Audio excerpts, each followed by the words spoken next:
Pitong suspek na umano'y sangkot sa carnapping at online na pagbebenta ng mga ninakaw na sasakyan at piyesa ang tuluyang nasukol ng mga tauhan ng PNP Highway Patrol Group sa isinagawang operasyon sa lalawigan ng Bulacan.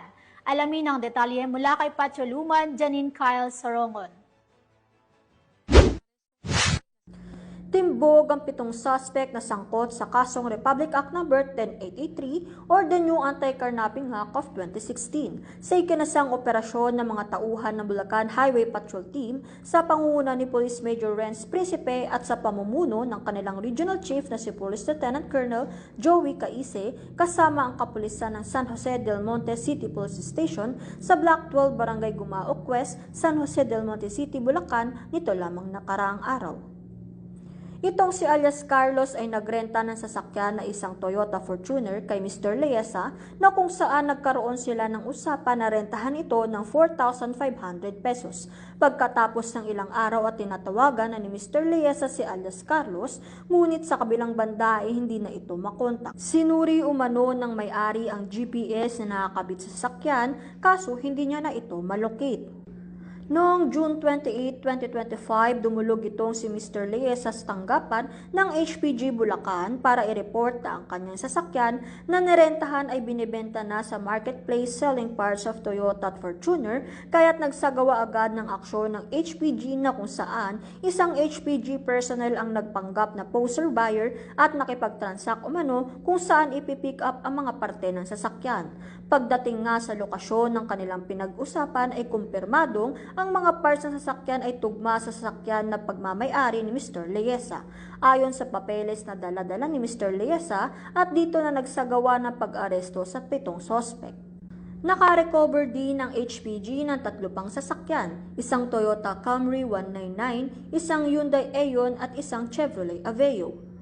Binasahan ng mga suspect ng kanilang karapatan sa salitang kanilang nauunawaan at nasuksodiyan na ng Highway Patrol Team Bulacan Detention Facility habang inihintay ang pagharap namang ito sa korte.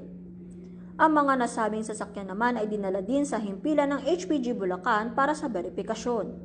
Ito naman ang pahayag ni Police Major Renz Principe patungkol sa nasabing operasyon. Una po sa lahat, nagugat po itong operasyon namin dahil na din sa reklamo ng ating complainant na natangayan ng kanyang dalawang pinaparentang sasakyang Montero at Toyota Fortuner. At nang hindi niya na makontak yung mga rumenta dito matapos ng kanilang kontrata at nang hindi na rin malocate sa GPS ang mga nasabing mga sasakyan, lumakas ang kutob niya na ito ay nakaharnap na. So natuntun namin itong mga nasabing sasakyan. Dahil na din sa kanyang pagkadismaya, nagbakasakali na lang siyang tumingin sa marketplace, sa mga group chat ng bentahan ng masasakyan. At eksakto naman, may katugma na binibenta na kalintulad ng modelo at kulay ng kanyang nawawalang Toyota Fortuner.